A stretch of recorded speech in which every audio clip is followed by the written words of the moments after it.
to sort of get lost in the privileges you have. At the age of 15, I went on exchange to Argentina. That instability and that inequality, that has really left an impression on me. When I looked at conventional programs, I always felt like something was missing. And with PPE, you have this interdisciplinary mindset. You are open to other ideas.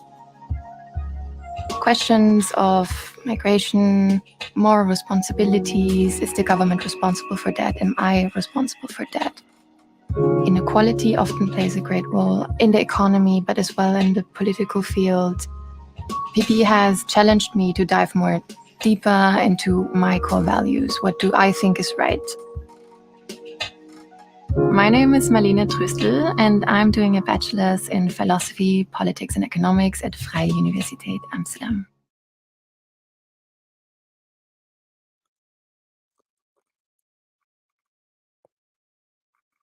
Great. Welcome everybody to this webinar. As you already saw from the introduction from the VU Amsterdam about the PPE program, Philosophy, Politics and Economics. Now you're going to hear all about this program in the next 45 minutes or so. But I'm here to explain you a little bit of the interactive options we have. My name is Luc Mulling. I'm the moderator, and we'd like to hear from you and interact with you in all the ways possible. First of all, on the right, you can already say where you're from. I see already a couple of people did that. Just tell us where you're logging in from, just to see, how international of an audience we already have. Second of all, of course, most importantly, this webinar is to deal with your questions, and you can write your questions through the panel called Questions. And you can do that at any time, and we'll be answering these at the end. Also important to mention is that for people that watch the recording, you can also still write your questions. Although you're watching a recording, you can still write it there. We can, of course, not answer them live. However, they will be sent through to the staff of VU Amsterdam. What else do we have? We will open up a couple of polls. I think there's one open already there. We'd like to hear a bit about your background, and in this case, what do you find important in selecting a university? And I'll be opening up a couple of poll questions later as well. And last but not least, we have a little fun factor as well. At the bottom, you see a button called React. And that's where you can interact if you like something. For example, if you hear something, that's the one. Exactly. So we like to get those as well, of course. So enough ways to interact with us. Without further ado, let's go over to the presenters, and they will introduce themselves, starting with Denise. And good luck with the webinar. Hi, everyone. Wonderful to see that you're all attending this webinar. My name is Denise Hamza, and I am the International Student Advisor for the PPE program.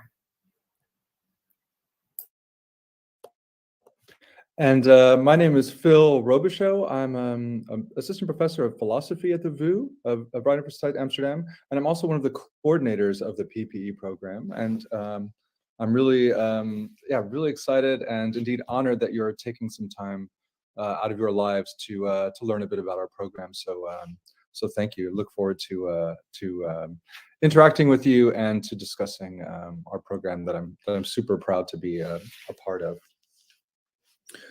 And with that, we'll be running through some slides. In the context of all of these slides, you'll be coming to understand about the program itself in terms of the coursework, the different motivations behind how we put our program together. But we'll also talk a lot about the community of PPE and student life. And then at the end, we'll be discussing some really important practical things regarding application, housing, etc. So those are basically the three main things that we'll be doing, and these slides we'll be using to help out there. So first, just very generally about PPE. So this is a program of study. It's an interdisciplinary study bringing together politics, philosophy, economics, and it has its origins in Oxford in like the mid 20th century. It's kind of well known in a lot of countries where English is the dominant language, and it's been increasingly popular also in a popular program of study in Europe. And there are a few things about PPE here at the VU. that I think it's important to know that sort of set us, I think, apart from other PPE programs. We started in 2016, so we're going on 6 years old. We have some graduates, PPE graduates out there in the world already making careers, and we're in touch with a lot of them still. It's nice that we have that so far. Our program has this special label called small scale and intensive education. What that means is that it's small scale. Our program isn't one where you're just in a massive lecture hall and people don't know you and the education feels kind of anonymous. Rather, it's a really interactive way of education. I'll talk a bit more about the way that we achieve this level of interactivity. And it's intensive, meaning that by contrast with a lot of other studies, you have a lot of contact hours with us. So you're here on our floor with our instructors, with your other fellow students, with a lot of face time, and that's one of the reasons why it's called this intensive education. It's a very internationally oriented program, both in terms of content, in terms of the kinds of case studies, for example, that we discuss, but also just in terms of people. We have people from all over the world. It tends to be about around 50% Dutch, 50% international. Sometimes it's a bit more international than Dutch. It just depends on the year. It's a really interdisciplinary program. So there are some PPE programs where one discipline is dominant. Actually, it's usually the philosophy is kind of the dominant discipline, and then you kind of bring in the other ones to supplement that. But ours is really, there's none of the three disciplines that takes any kind of predominance in our program. And in fact, we have many courses, as I'll discuss when I go through the study program, which brings the three disciplines together, and where you with and the professor actually make the connections. We don't expect you to make them yourself. We make those interdisciplinary connections with you. We have our own college. What that means is here at the VU, it's a campus here with all these buildings, and in most studies, you kind of follow courses in different places, go to your classrooms in different places on the campus. We here have our own sort of floor. It's on the fourth floor of the building. It's with its own study area, and this makes it a really unique program here at the VU. As I said, it's a small scale program with a low student to teacher ratio. I'll talk a bit later about the fifth semester, which is something that we've really worked hard on developing, where you go study abroad or do an internship. And two other things about it: we have a really unique thesis trajectory and an honors program. Other details on those to come. The program itself is it's an English program that takes 3 years. We get roughly 100 students per year. And as I said before about those contact hours, you see there 16 hours per week. That's not just study time is outside of that. So that's just time that you're here in person in the classrooms. And importantly, when you graduate, you get a Bachelor of Science. So a bit about the program. I mean, I've mentioned a few things already about interdisciplinarity and stuff, but what I would like to do is kind of take you through the different years. It's a 3-year program. But let's look at the first year. Now, year 1 in PPE is really the foundational year, meaning you really get your firm footing in all 3 of the disciplines. And what that means, or the way that we've operationalized that, is that you take 2 philosophy courses, 2 political science courses, and 2 economics courses. And you can see those depicted here in these 2 tables. But you also take 2 methods courses. You see a course there, Methods of PPE 1, Logic, Math, and Decisions, and Methods of PPE 2, Statistics. Another, you might say, special feature of our PPE program is that there's a strong emphasis on analytical rigor in thinking about, through all of our courses, but especially in thinking about these kinds of social problems and the PPE perspective on things. What we really want to emphasize is that, and what we see that this really is helpful for students who are out there in the workforce, is that you come out of our program with a very strong footing in general core analytical methods, and that's why you see those methods courses there. But we also see, and this is at the end of each semester, you see these 2 courses called PPE in practice courses. These are the interdisciplinary courses. So this is where, as I said, you've taken all these courses and you've taken ethics, microeconomics, political science, and then you come into a course which isn't in a single discipline. It's an interdisciplinary course. Here, that's one that talks about how putting together how different kinds of ways of understanding markets can affect people's well-being. And you see that this other course in the second semester is on PPE, perspectives on climate change. And so, yeah, in these PPE in practice courses, you're really bringing those interdisciplinary, this strong interdisciplinary foundation that you have to bear on thinking about how to analyze these different issues and problems that we face, but also importantly, how to think about solutions to them. So that's the first year. That's that foundational year. So year 2, things get kind of interesting. What you do here is you choose 2 disciplines to focus on, 2 different tracks. So maybe you're really into philosophy and economics, and so what you would do in your second year is focus on those 2, and you wouldn't take the political science track. So this is what you do, and any combination of 2 is possible. And so those are the courses that you take just in those 2 tracks that you've specialized in. And you see again in the second year that you have these interdisciplinary PPE and practice courses that allow you to bring your even firmer grounding in your disciplines to bear on these interdisciplinary problems. Now year 3. Okay, so things have been going fast. You're already in your third year. And things get really interesting here. So study abroad or internship, you see that listed there in the first semester. What we've done for study abroad is that we've developed, and we'll have a list of programs that you can see, but we've developed relationships with other PPE programs, or sometimes it's a philosophy program, sometimes it's just an economics program. But we develop relationships with these programs around the world, and you'll be able to go off and follow a set of courses that are still relevant to your PPE education, but somewhere else. But another option that you can follow in the first semester is to do an internship, and that's where you can get some kind of real life, real world professional experiences during your study. In a way, the first semester we've had you here in our community. You've been in the fourth, in our college, and then you go out, and then we send you out into the world. And then finally, you come back to us for the second semester.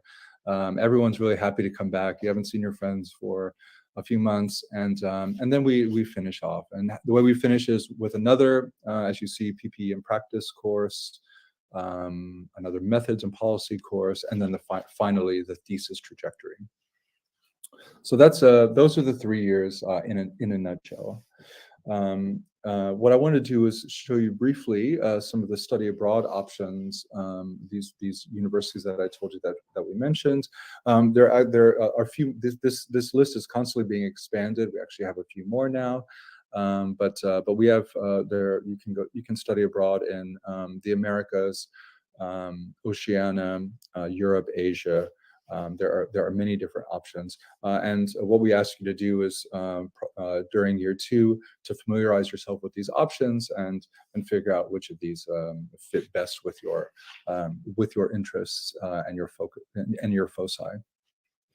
Some examples of internships that I mentioned. So this is where if you don't do a study abroad, you do an internship. And the idea here is that you work in a professional setting, as a full-time job from September to January. These are, we don't have internships lined up for you. So this is if you are interested in doing this kind of professionalization in your third year, then it's important that you start thinking about this early. But some examples of places that our students have done internships, really interesting stuff, working for political parties, consultancies, various think tanks and NGOs, We had a student last year that I was an internship supervisor for, who was working in the Ministry of Health here in the Netherlands. So yeah, there are all kinds of really interesting and cool examples. And what we ask is just that the internship, that the work you'll be doing in the internship has some relevance to PPE. So that's the program in terms of the courses that you would take, and the study abroad and internship, etc. But I want to talk a bit more about our teaching vision, just in general. What you see depicted here is a small seminar group. So the way things are kind of structured is there's a sort of rhythm in the courses, right? So every week, for every course that you're taking, you have a lecture. And then following that lecture, you have a seminar. Now, the lecture will have everyone taking that course. First year courses that's around 100 students. Second year courses that really can vary from anywhere from like 60 down to even 15 students in the lectures. And then after that lecture, you have a seminar. And a seminar, you break into these smaller groups, and those are taught by our seminar instructors. The seminar instructors in our program are PhD students who are doing a PPE-related PhD. And it's in these seminars that there are a couple of things that go on there. So one is that you can, in a discussion in a small group, really talk about the material, ask questions about it, answer each other's questions, discuss, go a bit deeper into the material that was discussed in the lecture. But also importantly, in these small seminars, you're able to develop, you give presentations, you have debates, you learn these softer skills that we find our students tell us that are really important when you go on and in your careers. And it's because we have these small scale seminars that you can really develop in this way, not just becoming a PPE expert, but becoming a more well-rounded person who has all manner of other skills. So that's just a bit about the kind of teaching, this kind of vision of lecture seminar. It's like this nice rhythm every week.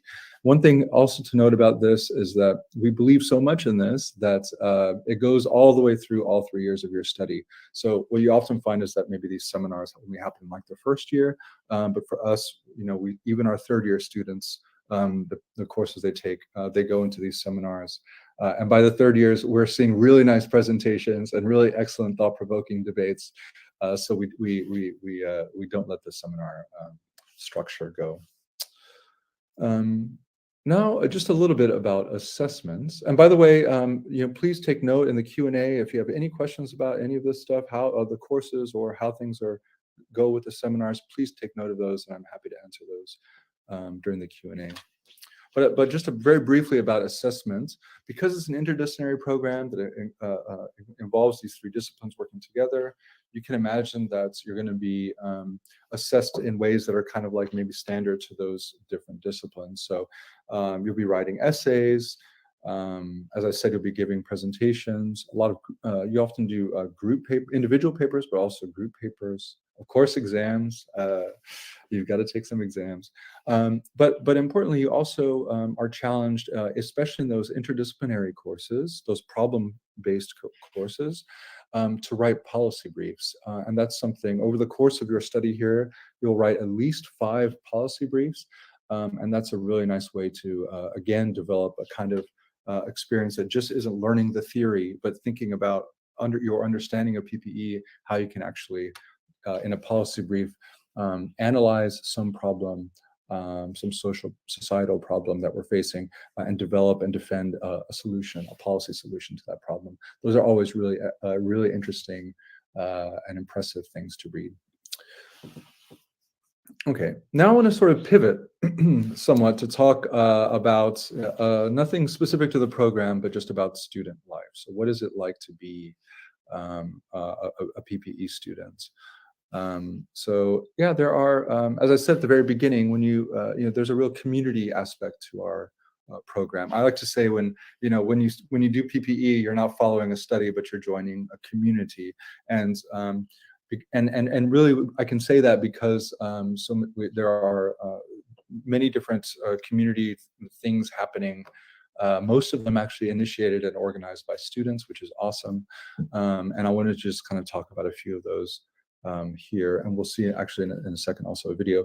We have a study association called Calliope. It's a student-run study association that organizes all throughout the year, even from before classes starting in the fall semesters. They organize things that allow you to get to know your initially get to know your fellow students.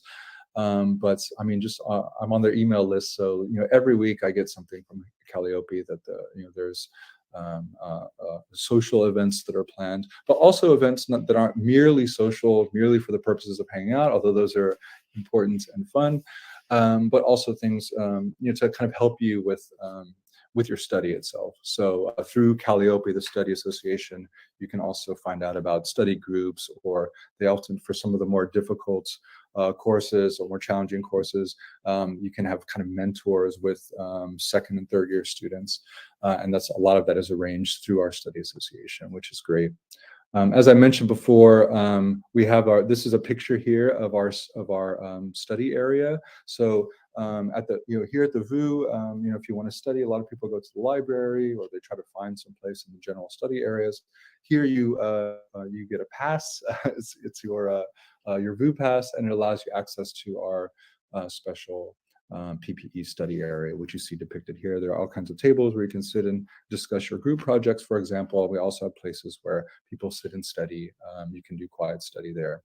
Also our dean and the coordinators like myself, and the junior lecturers who are teaching the seminars, we all have our offices in the same, you can't see it in the picture, but we're all kind of in the same physical space.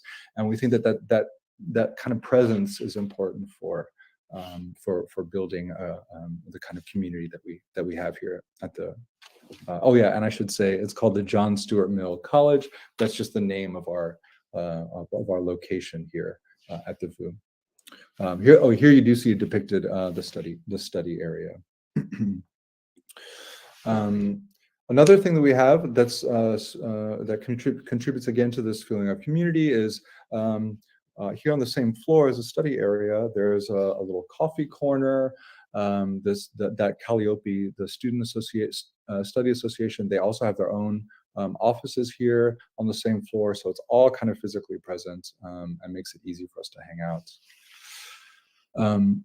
We also do something called, we call them extracurricular activities. And what they are is every Wednesday afternoon, there's someone coming to give a kind of presentation, a talk, an interactive lecture on something related, in some way related to PPE. And these are organized by staff like myself, but also many of them are organized by students. And you see here just some examples in the past of some extracurricular events. And these are really awesome because it's not like, again, it's not just like PPE theory, right? It's actually hearing from people who are doing work related to in something related to PPE, and they come and give these interesting lectures. Another thing that you can do is in terms of getting involved as a student, there are different studies, not the Calliope Study Association, but there are student organizations. One's called PPE Encounters. They organize like those extracurricular events I just mentioned, really cool interviews with like important journalists and Dutch ministers and even EU ministers come in, and they do a kind of interview with Q&A. It's really impressive and awesome organization. PPE in Person is another student organized fun organization that focuses on sessions, presentations, discussions that are all related to student well-being and the values of students. So it's a really also really cool and important. And what you see on the slide there is PPE Incubator Fund. Both of these, we have this a fund set aside, which is money that students can put together a proposal for a new student association and utilize those funds in the organization of it just to get it up off the ground. Both of these PPE Encounters and PPE in Person were totally student initiated, and they're student run. And And we think that kind of grassroots, we love seeing it in our students, and maybe you have the next idea for a student association that could be developed. So the last thing I want to discuss is life after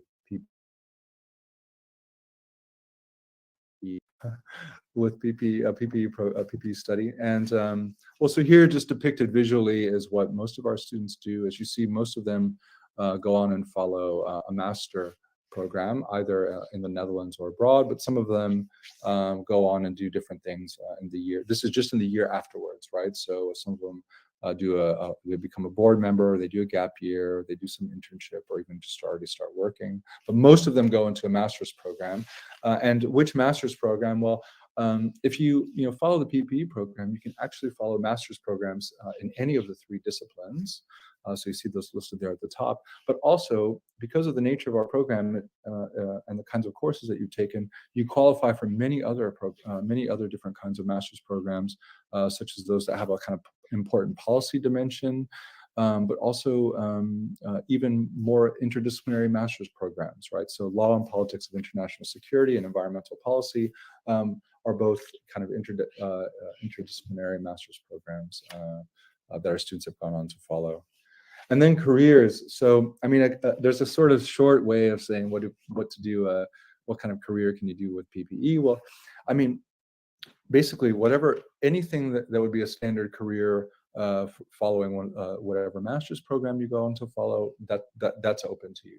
And because you can go in any of the disciplinary directions or follow any of these kinds of multidisciplinary, interdisciplinary master's programs, they're just, so our graduates are doing such an impressive variety of different things. And it really is something for you to figure out what your direction is going to be. This isn't the kind of study where there's, if you study medicine, you're gonna become a doctor at the end, and that's foreseeable. One of the things that we love is that we don't know where our students are going to end up, but we kind of help you along the way figure that out. And this is just a short list of things. A lot of our students have been really successful in going into public policy, NGOs. Consultancies are really popular with our students. A lot of our students recently have been going into sustainability consulting, and there's just a wide range of different things that people end up doing. And with that concludes my part of the presentation. And I think now we're going to actually look at a couple of videos. The first one. I've talked a bit about our community and our physical space, and that video will give you a sense of that, what it's like to come to the VU physically and be a PPE student. Hi, I'm Alexa, and today I'm going to take you around the 4th floor.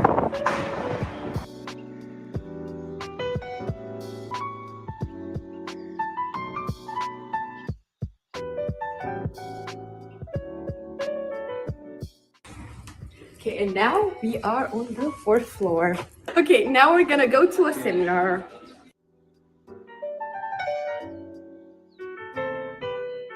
Okay, now we're gonna walk in our study area. We're very fortunate to have this. This is only PPE students, and you can access it with your student card. Okay, you have to be quiet because people are studying or sometimes just socializing.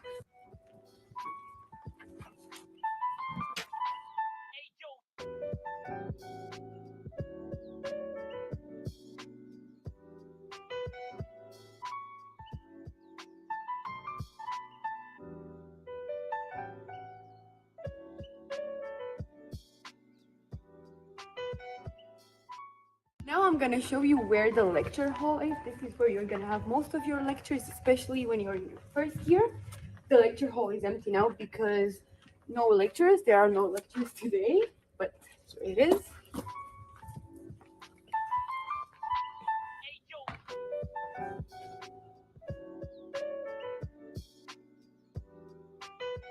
Okay, now we're gonna go past the social area. There's the coffee machine.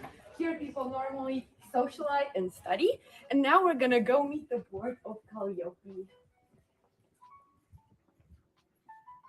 Okay, you need to be a board member to enter this room. And speaking of board members, let's meet some. Hi there, we're Calliope. We're in charge of organizing different sorts of events, ranging from parties to more academic events such as debates. Every Wednesday afternoon, a different PPE event is organized. This week, we're going to go attend an event about the war in Ukraine and Russia.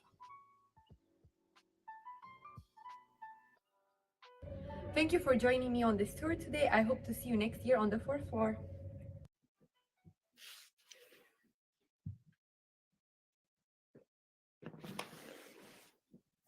Great. So then we have one more video to show you, and this is one that's actually from our current board of Calliope, the current board of the study association.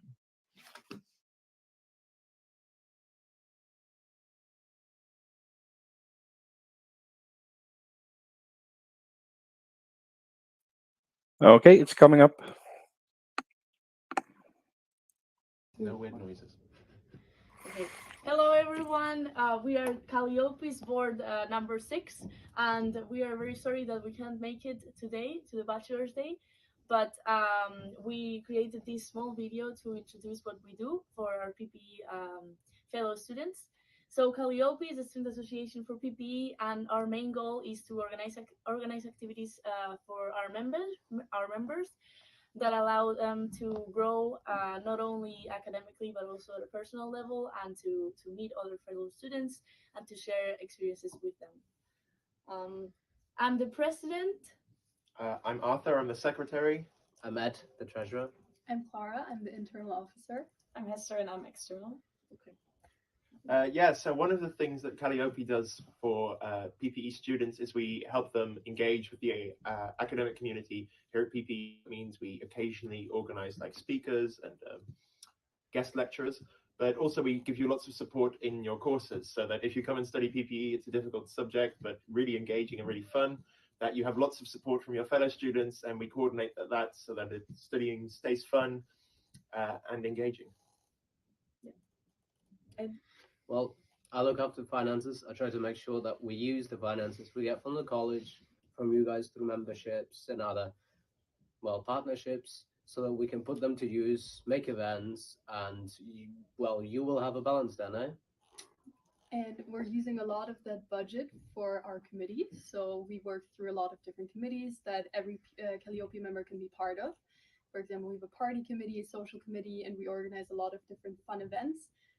In my position, I am overseeing all of them, and we coordinated with the board and with the different committees, and the money that is paid for, or that's paid with the memberships, is actually put into events for all Calliope members. Yeah, and I'm external officer, so that means I take care of all the sponsorships, companies that we could work at later, stuff like that. And I also take care of all of our friends, our study associations, that all of the other studies, they are also important and we can learn a lot from them. So sometimes we coordinate stuff and organize parties, and then I take care of that. Yes. So we hope to see you around next year, and thank you for coming. Bye. Bye.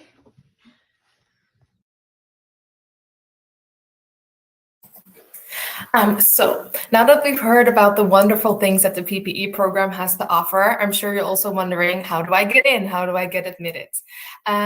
So as an international student advisor, I'm happy to share some of the admission requirements for the PPE program. Firstly, it's important the PPE program is a selective program. Now let's go over some of the admission requirements together. Generally speaking, for all bachelor programs at the Vrije University, you need a diploma that's equivalent to the Dutch VWO level.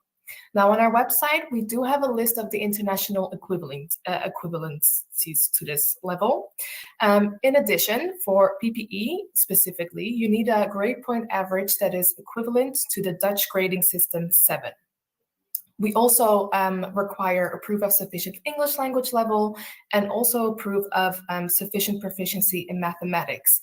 With that, we mean that it has to be equivalent to the Dutch VWO Mathematics A or B with the minimum grade 6, again, in the Dutch grading system. Now let's go in that a little bit further. Apologies for that. So for the mathematics, I'm sure you're wondering, okay, we've heard the Dutch requirement, but what does that mean for me? I've listed some of the major diplomas here and what the equivalent would be for those diplomas, but we also have a page on our website dedicated to the PPE admission requirements and what the international equivalencies would be. So you would see what the equivalent is for the VW O-level diploma, but also for the grade point average in those countries and for the mathematics requirement and which subject would be required. For example, if you have an international baccalaureate diploma, what we're expecting is, well, you see here mathematics standard and higher level are mentioned. That's for the older IB diplomas, or you see the other levels that we require and also the minimum grade. Now, moving on to English, we also need to see proof that you have a sufficient English level. You'll see a short overview of the English tests that we accept. There are also some diplomas that are exempted from the English proficiency. For all details and an overview of all the exemptions and the accepted test scores, you can also check those on the website, so I won't bore you with them too much right now. And as I mentioned before, it is a selective program. So that means that we're going to look at the level of your diploma and your grade point average and your grades, but we're also going to look at how motivated are you to join the program, your willingness to make an active contribution to the college and the international student and campus lifestyle that we offer. How internationally oriented are you? If you do want to apply, you'll find that we're going to ask you to fill out a Bachelor application file, as we call it. There's a template for that on our website as well. All the required documents and the letters that we need from you in that template. So we try to make it as easy as possible for you to find that overview, because I'm sure you're going to be overwhelmed by all the information available to you out there. So once you know your admission requirements and you think you're eligible for admission, of course, the next step would hopefully be to apply for the program. We do have a short video out there on YouTube that you can view to see how you can apply, and I shared the link in our chat as well, but I'll just go over it with you briefly as well. How you're going to start is you're going to first apply on the Dutch website called StudyLink, and you'll select the program, and then you'll get your login information for your VU dashboard, and that's where you will upload, for example, the Bachelor application file I just mentioned. You'll pay the €100 application fee. Do please bear in mind that if you've obtained your diploma in the Netherlands, you'll be exempted from the fee. And then you'll submit your application. Once we've checked that your application file is complete, we're gonna start working on that and get your admission decision for you. If you have done it before the early bird deadline, which is mid-February, the decision will be available within 4 weeks. If it is after that early bird deadline, you should expect a decision within 6 weeks of completing your application. Now, I already mentioned a little bit about the application, but it is important to know that we have a rolling admission, and what that means is you can just keep on applying throughout the year until the deadline, of course, and then we'll keep on reviewing. It's not like we have a specific date where the admission board gets together and reviews your cases, and that's why we call it a rolling admission. Again, the early bird deadline is the 14th of February. Then we have a final deadline for those who have a citizenship outside of the European Union, which is the 1st of April. Now, if you do have a European Union citizenship, which basically means that you don't require a visa, the deadline would be the 1st of May. You'll also see an overview of what the tuition fees are right here. And again, this information is also available on our website, of course. Now, once you have completed your application, you've received your decision. Hopefully it will be with good news and you'll receive a conditional admission. As an international student, and I'm speaking to the international applicants here, so if you have a diploma from outside the Netherlands or an international baccalaureate diploma, you would have to accept your offer so that you can start applying for the International Office Services. So that abbreviation IO stands for International Office. And you would have to complete your admission. That could include, you'll see all of it listed in your conditional admission letter, that you would have to provide us with a certified copy of your diploma, for example. We would need to see the proof of the English proficiency, for example, but that will all be explained in the letter. And of course, paying the tuition fee is also important to complete the actual enrollment. And then also some fun parts. As international students, we also arrange practical matters days once you get here to the Netherlands, so that we can help you get started and feel comfortable and at home in the Netherlands. So these are the days where you can arrange, for example, a bank account, and you can find out how to get to a general practitioner, for example. So some of the practical matters about living in the Netherlands, we try to help you out with that as much as we can. But also, of course, it's a great way to get to know your fellow students. And we also have the introduction days, which is also social, so you can socialize with your future classmates. Now, once you're admitted, I'm sure you're wondering about the housing situation. And I'm sure you might have heard on the news that there is a housing shortage in the Netherlands. So I'm happy that you're all here at this webinar so that you're well prepared for this situation. And what I would recommend you to do after you've received your conditional admission and you have confirmed your participation, and like I mentioned before, you can start applying for those international office services, I would recommend you to apply for student housing right away as well, because the way that works is first paid, first served. There is a housing fee, an administrative fee of 500 euros, and the rental prices that you can expect range between 400 and actually about 1,150 euros, with the average being around 650. We have different locations for student housing, but the most large location is Uilenstede, which is a nice, difficult Dutch word, but uil means basically owl. And that's a nice place to socialize with fellow students. There's also a sporting facility right there. And then the accommodation for the Dutch students. Unfortunately, the accommodation for Dutch students is not provided by the university, but we have listed some options for you here where you can start looking for housing on your own as well. So again, for the international students, I do want to just bring it to your attention again, if you have received your conditional admission, just be rather safe than sorry. Try and apply for the housing right away, because again, it's a first paid, first served basis. And then we try to keep up to date with all of our students, of course, and you can follow our account to keep posted on all of the activities. And Calliope will also, I'm sure, keep you posted once you are a student as well. And if you have questions, I'm sure you'll have many questions, and we're going to go over some questions during the webinar today as well. But you can also always get in touch with this email address also, and we'll try to help you as quickly as we can. And that was a bit of a whirlwind on the admission requirements. And I guess we're now ready for the questions. Okay, great. And that's where I come back in. And we did already receive various questions, so I will go over those. Just to mention, for the people that are live, of course, we can take your questions right now and answer them. For the people that joined later or are watching the recording, you can still write your questions. And for the recording, of course, we cannot answer them live, but we will write them and send them through to the staff of VU Amsterdam. So you can still get an answer. And let's see, people asked if it was recorded, I saw before. So yes, it is indeed being recorded, so you can still watch it back if you missed something. All right, let's start off with the questions. Nevin was asking, I'm studying in Latvia, but I need to change the country, so how can I apply? Well, we have the link on how to apply in the chat, but maybe you want to add something? Yeah, I'm not sure if I understand the question, what you mean by changing the country and how far you are in the application process. But basically in the application process on StudyLink, we will ask you what your previous education is. So if you want to add something, an education in another language, in another country, then you can change that on StudyLink. I hope that answers the question. Otherwise, I'm sure we'll hear from you. Exactly. Otherwise, let us know, Nevin, and we will take care of it.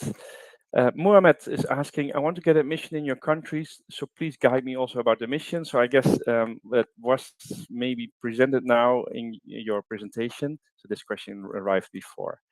So I guess, Mohammed, let us know if there's any other question.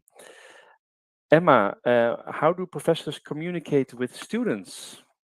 What can you say about that? Yeah, I can speak to that. Yeah, so I mean, in terms of well, so in the context of courses, for example, in the classroom setting itself, then it's just, you know, as a standard.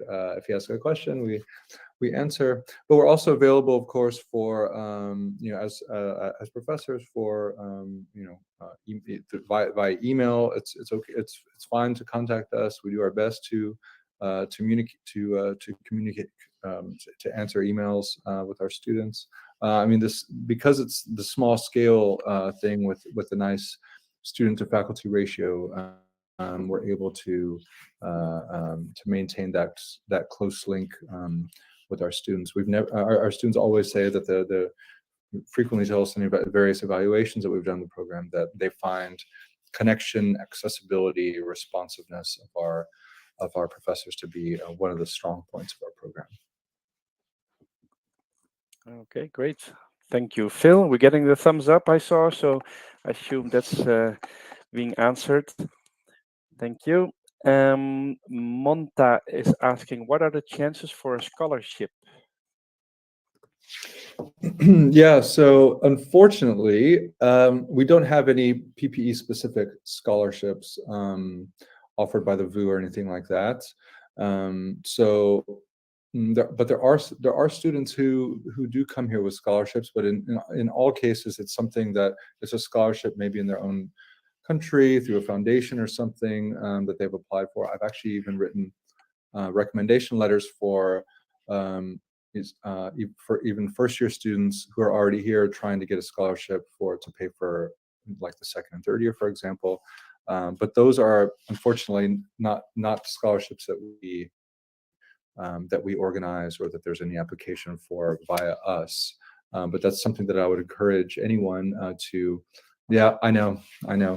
But it's something that I would encourage you to look around, and you'll be surprised. You can be surprised, I think, by you know, different kind of educational foundations or nonprofits that have financial resources for you. So, yeah, not maybe the best news, okay. but it's just how it is. Yeah.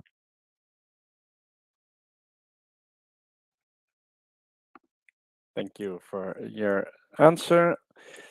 Although maybe that was not what Manta wanted to hear, but in any case, thank you for your questions. And we have some more questions. Nevin is asking, what English certificate do I have to have? So what do you need to start the application process? Yeah, so there is a list of accepted English tests on our website as well, specifically for the PPE program. But bear in mind that for your English test, we don't need it in the first stage of your application yet. So once you view the template for the Bachelor application file, you'll also see that it's not required at the first stage. So please don't worry if you do not have it yet. There is a deadline for that later on in the year, but don't let it stop you from applying for the program now. Thank you. Hope that answered that for you, Nevin. Otherwise, let us know. A question from Rosie. She's asking, what are the typical jobs one can get after the study? I think there was something mentioned, but maybe you want to highlight some of this. The typical jobs. Yeah, good. Yeah, so yeah, we have there was a slide with a list of some of the actual things that people are up to. You can also, there is also a nice LinkedIn PPE LinkedIn community where you can kind of see what people are up to. But just to give you some further examples. So if you go on to do, let's say, of the different disciplines you're really into, to economics, you know, we have a number of students who have gone on to do an economics master and are currently working at banks or working as working in finance even, and that's you know, that's an option for that kind of sector, but or for that student with those interests. As I mentioned before, a really popular one for students of any, who are interested in really any of the 3 disciplines, doing consultancies. That's something, management consultancies.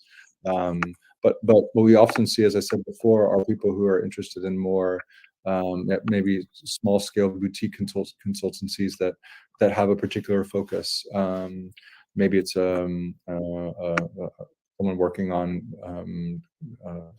renewable energy, for example, or other kinds of social issues. And then we see a lot of our graduates who have gone on to work in policy institutes.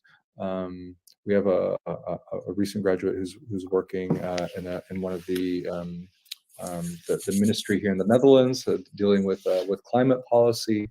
So these are all, it really does depend on what your interests are, but the wide range of things that we see our graduates doing is really, we're really proud to see what they're up to. I hope that answers your questions or gives you a better idea of what people do. Okay, I hope so too. Otherwise, let us know. Celestina is asking, in order to prove our mathematics level, is it sufficient to upload a statement from my school that one of our baccalaureate exam subjects will be mathematics? Yeah, I guess that's the question. Yes, that's a good question. And I see you've also added, provided that the exam we're taking is on the equivalency list, of course. Yes, that is a very good question. If we see that on your transcript and it is equivalent to what we're looking for in the requirements, so mathematics A or B in the Dutch system, then that is sufficient. So that's a very good question. Thank you for asking that. Okay, great. Thank you. And the question from Emma. Emma's asking, are there student dorms for international students? And also, is it a deal breaker if you don't have the best math skills? So I guess 2 questions there. Yes. Student dorms. Let me get started on the first question first about the dorms. Yes, we do have housing for international students. And the main one is Uilenstede. And again, I know I'm repeating myself, but it is on a first paid, first served basis. So I hope that answers the question on the first one. And to go into specifically, it is for international students because the VU does not provide housing for Dutch students, unfortunately. So you're going to be sharing it with other international students. And then the second question is it a deal breaker if you don't have the best mathematics skills?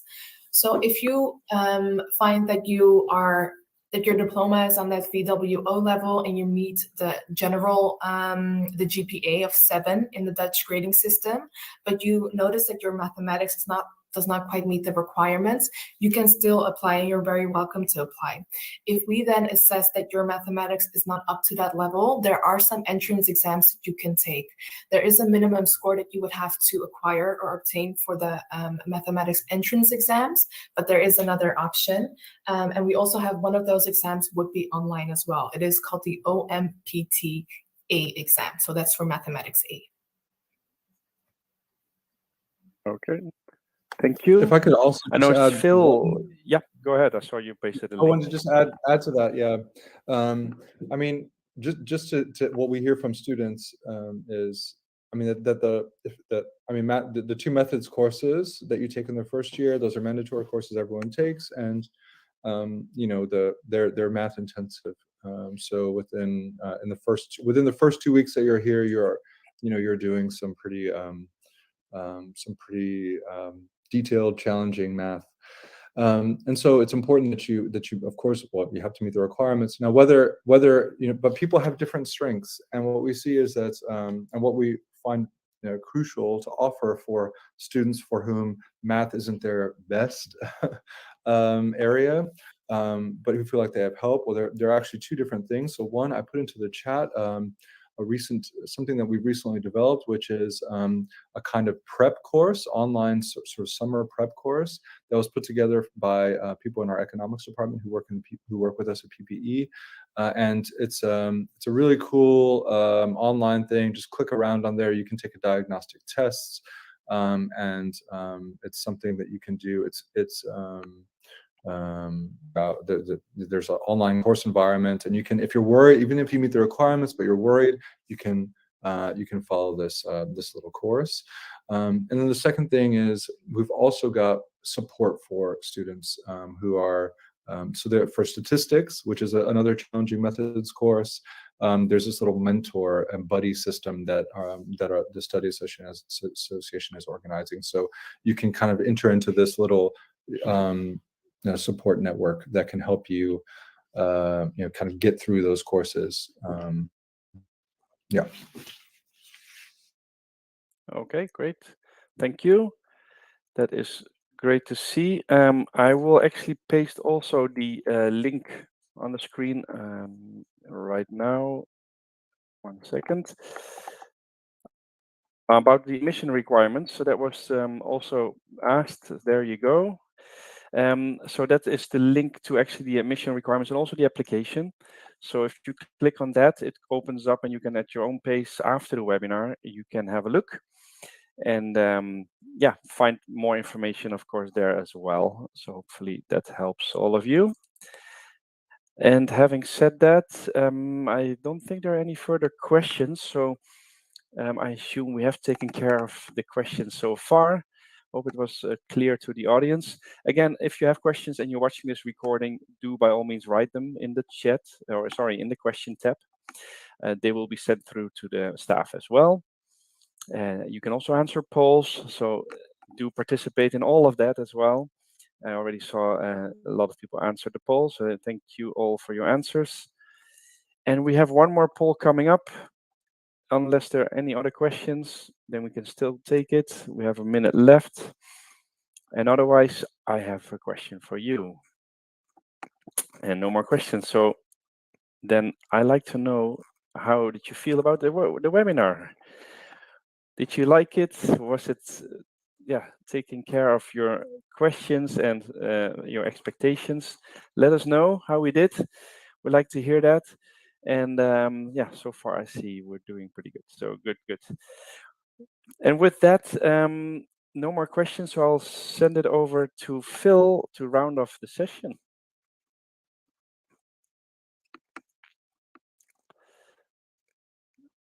Thank you to unmute yourself. Yeah, thank There you. you go. Yeah. So again, I really wanted to say that, and I mean it, that it's a real honor that you took some time to learn about our program and to inform yourselves about what's going on. Please do follow us on our social media channels.